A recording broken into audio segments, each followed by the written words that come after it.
स्वागत है आप सभी लोगों को मेरे YouTube चैनल। इसका नाम है पैशन ऑफ क्रिकेट और मैं हूं आपका दोस्त रोहित धर्मेंद्र। दोस्तों आज बात करने वाले इंडिया वर्सेस साउथ अफ्रीका के बीच खेले गए तीसरे और आखिरी एक दूसरे मैच के बारे में। मैच का पूरा विश्लेषण मैं अपने YouTube चैनल पर करने वाला हूं।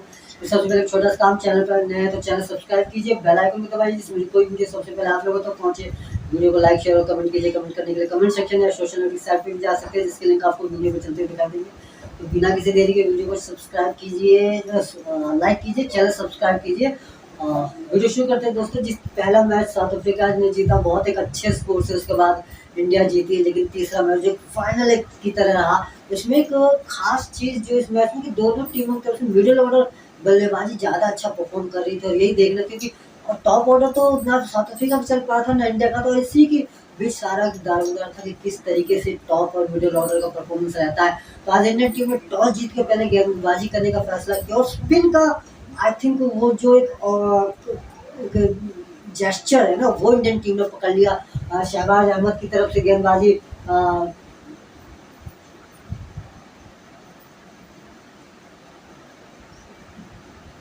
शहबाज अहमद की तरफ से गेंदबाजी रही, जो वाशिंगटन सुंदर रहे, मोहम्मद सिराज रहे और कुलदीप यादव जिसने साउथ अफ्रीका की आखिरी ताबूत में आखिरी कील ठोकी, वो हम कह सकते हैं। जिस तरीके की गेंदबाजी, 4 विकेट निकाले कुलदीप यादव ने। इस मैच में कुलदीप यादव का आप देखिए कि फ्लिटर गेंद है, जिसे हम फ्लोटर कहते हैं, जिस तरीके से गेंद हवा में बहती हुई फिर सीधी होती है। Kuldeep Yadav Orthodox leg spinner chinaman गेंदबाज नहीं है, वो एक प्रॉपर हमें कह सकते हैं कि लेफ्ट हैंडेड लेग स्पिनर गेंदबाज है। जिस तरीके से वो गेंदबाजी करते हैं, गेंद टिप्पा पड़ने के बाद स्पिन होती है, गुगली डालते हैं और ये वेरिएशन जो उनके पास है, गेंद को हवा में वो पहले ड्रिफ्ट कराते हैं, उसके बाद गेंद टिप्पा पड़ने के बाद जब स्पिन होती है तो वो ज़्यादा दिक्कतें महसूस करती है और कराती है सामने वाले बल्लेबाज को। डिकॉक और मलान ने पारी की शुरुआत करी। और एक चीज़, सिराज और आपका मोहम्मद सिराज और आबिश खान की गेंदबाजी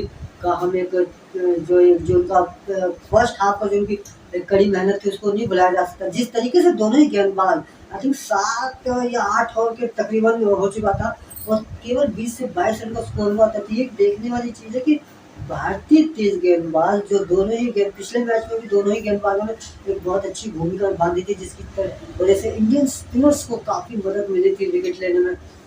इंडियन स्पिनर्स को काफ़ी मदद मिली जिसकी वजह से, और यही काम इन दोनों तेज गेंदबाजों ने इस मैच में किया। सिराज और आपका आबिश खान ने जिस तरीके से गेंदबाजी की, तकरीबन पूरे 10 से 12 ओवर का जो एक दोनों ने मिलकर एक स्पेल निकाला, उसमें रन ज़्यादा नहीं थी, प्रेशर और उस प्रेशर का असर हमें दिखा। एक विकेट सिराज ने निकाली, आपकी जो शॉर्ट ऑफ लेंथ के जेमलान का आउट किया, डिकॉक की विकेट वाशिंगटन सुंदर ने जो निकाली, that was incredible. Aamir Khan की गेंद पर वाशिंगटन सुंदर कैच आउट हुई, वाशिंगटन सुंदर ने कैच आउट किया। जिस तरीके की गेंदबाजी पूरी तरीके से, Shahbaz Ahmed left arm spinner है, अच्छी गेंद गेंद में फ्लाइट है और उनकी गेंद में अगर आपने एक चीज़ ध्यान दी, उनकी गेंद और आपका अक्षर पटेल की गेंदों में एक खास चीज़ जो देखने को मिल रही है कि वो गेंद टिप्पा पड़ने के बाद एंगल के साथ अंदर आती है या अंदर की तरफ स्पिन करी है। लेफ्ट आर्म गेंदबाज ज़्यादातर गेंद बाहर निकालते हैं, स्पिनर जो होते हैं ज़्यादातर गेंद बाहर निकालते हैं, लेकिन जब गेंद टिप्पा पड़ने के बाद सीधी हो या अंदर की तरफ स्पिन हो तो वो थोड़ी दिक्कत महसूस करती है।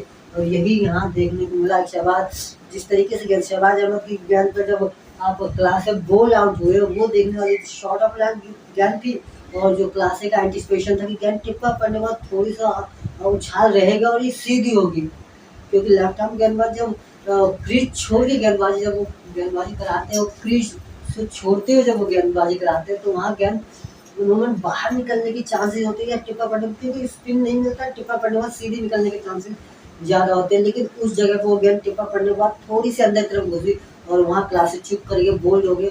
भारतीय स्पिन गेंदबाजी जिस तरीके से रही, सुंदर हुए, चाहे शहबाज, आपका कुलदीप यादव, जिस तरीके से इन्होंने पूरी तरीके से गेंदबाजी करी है, 99 पर ऑल आउट कर दी साउथ अफ्रीका। और ये एक छोटी मोटी बात नहीं है, और वही टीम है जिसने पहले 2 मैचेस में जो एक स्कोर खड़ा किया, एक रन चेज किया, स्कोर खड़ा किया, और आज वो टीम 90 रेजा हैंड्रिक्स जिस तरीके का परफॉर्मेंस उन्होंने दिया, उसके बाद से ये जो विकेट निकाले। और शॉर्ट बॉलों का दिक्कतें मुझे जो दिख रही थी, जो वाशिंगटन क्या कहते हैं मोहम्मद सिराज की 2 विकेट जिन्होंने निकाली है, उनकी जो रेजा हैंड्रिक्स और जो आपका रेजा हेंड्रिक्स की जो विकेट थी और उसके बाद जे मलान की जो विकेट थी, दोनों में मोहम्मद सिराज की शॉर्ट पिच गेंदें और एक एलबीडब्ल्यू था उसमें। तो ये कुछ ना कुछ कहीं न कहीं किसी तरह की गेंदबाजी का जो एक पूरा और एक एलबीडब्ल्यू की अपील भी हुई थी जिसे नकारा गया था अंपायर के द्वारा। तो ये एक खास तरह की गेंदबाजी मुझे इस श्रृंखला में स्पेशली देखने को मिल रही है। तो पहली बार काफ़ी लंबे समय के बाद एक स्पिन अटैक देखने को मिला और स्पिन आई थिंक पिच भी वैरी कर रही है। स्पिनिंग पिच भी शायद ये जो 3 वेन्यूज चुने गए थे इंडियन और साउथ अफ्रीका के मैचेस के लिए, कहीं न कहीं इसमें स्पिन का दबदबा रहा है। आपने लोगों ने देखा होगा जिस तरह दोनों ही मैचों में वॉशिंगटन सुंदर थे, चाहे उससे पहले कि आपका आपके चहल भी खेल रहे थे। तो जिस तरीके से गेंदबाजी स्पिनरों की रही वो पूरी एक तरह से ये दर्शाती है कि स्पिन को ध्यान में रखते हुए वेन्यू सेलेक्ट किए गए और स्पिन खिलाए भी। यहाँ साउथ अफ्रीकन टीम चूक ये कर जा रही थी कि 3 स्पिनर के बीच पे नहीं उतरे। उनका शमसी उन पर महाराज है, उन पर फॉर्चून है ये, लेकिन वो पूरे 3 स्पिनर के साथ क्योंकि फास्ट ब्रिगेड उनका अच्छा है। अंगेड़ी है, रबाड़ा है, नौरकजे है और जैसन है। अच्छी गेंदबाजी फास्ट ब्रिगेड की है, स्पिनर से बेहतर कह सकते हैं। तो वो अपने एक तयशुदा मार्ग पर चलते हैं और यही वजह रही कि स्पिन को इतना उन्होंने प्रेफरेंस नहीं दी। और भारतीय टीम के लिए 100 रन का आंकड़ा पार करना कोई बड़ी दिक्कतों से भरा नहीं रहा। अगर शिखर धवन थोड़े से अनलकी रहे कि रन आउट हुए, ना के चक्कर में फंसे। उधर से शुभमन गिल ने एक अच्छा स्टार्ट 49 रन बनाया और ईशान किशन, श्रेयस अय्यर और फिर बाकी का बचा काम श्रेयस अय्यर और आपके संजू सैमसन ने किया। गेंदबाजी अगर गेंदबाजी में देखी जाए तो फॉर्चून को 1 विकेट मिली, अंगेड़ी को 1 विकेट मिली और 1 रन आउट। गेंदबाजी में क्योंकि स्कोर इतना बड़ा नहीं था जिसे डिफेंड किया जा सके और स्पिन अटैक आपके पास इतना बेहतर नहीं था कि आप इसको किसी तरीके से रोकने की कोशिश कर सकते हो। मार्को जैनसन ने 5 ओवर 1 मिनट 43 रन, तो ये जिस तरीके से उन्होंने बैटिंग में रन बनाए थे और जो कुलदीप की गेंद पे आगे बढ़ के 6 लगाया था, शायद उसका बदला भारतीय ओपनिंग बैट्समैन ने लिया। एंगेडी ने 5 ओवर में 21 run, north 5 over 1 minute 15 run, Fortune 4 over 1 minute 20 run, 1 wicket. तो जिस तरीके की गेंदबाजी रही उस पर कुछ खास तवज्जो नहीं दी जा सकती। स्कोर इतना बड़ा नहीं था कि ये टीम एफर्ट कर पाती, वो भी ओडीआई मैचों में बहुत कम चले और शुरुआत में ही विकेटें निकाल देते। तकरीबन 4 विकेट, तो शायद हम ये कह सकते थे कि किसी हद तक प्रेशर भारतीय टीम को कर सकते थे, लेकिन ऐसा नहीं हो। बड़ा टफ होता है और वो मिरेकल होते हैं जब इस तरीके की घटनाएं होती हैं। अगर वही होती तो आज शायद कुछ और होता। लेकिन भारतीय सबसे बड़ी बात भारतीय टीम की और स्पिन अटैक कुलदीप यादव का जो परफॉर्मेंस रहा, शहबाज का जो मिडिल ओवर में 2 विकेट निकाली वो परफॉर्मेंस रहा, तो ये दोनों ही मैं ये कहूँगा आखिरी मैच के मेन स्टंप स्पिनर रहे शहबाज, कुलदीप और वॉशिंगटन सुंदर। एक थोड़ा-सा मैं शिखर धवन के बारे में ज़रूर कुछ कहना चाहूँगा कि वो जिस तरीके से बल्लेबाजी इस पूरी श्रृंखला में की है, I think that's quite enough, उनके लिए काफ़ी हो चुका। अब शायद उन्हें चांस मिलना बहुत मुश्किल है। वेस्ट इंडीज़ और बांग्लादेश में अच्छे परफॉर्मेंस थे, लेकिन यहाँ आने के बाद एक अच्छी टीम के खिलाफ अच्छे प्लेयर का ना चल पाना और थोड़ा दुखद रहता है, क्योंकि वहाँ उसकी टेस्टिंग प्रॉपर होती है किस तरीके का वो कैलिबर में अभी सूटेबल है कि नहीं है। क्योंकि जब पूरी टीम इंडियन टीम खेलती है तो शिखर धवन के लिए कोई चांसेस बनते नहीं है। 3 मैचों की श्रृंखला 2-1 से भारत ने जीता और अब T20 का रुख करेगी भारतीय टीम। जिस तरीके की T20 match on the way है।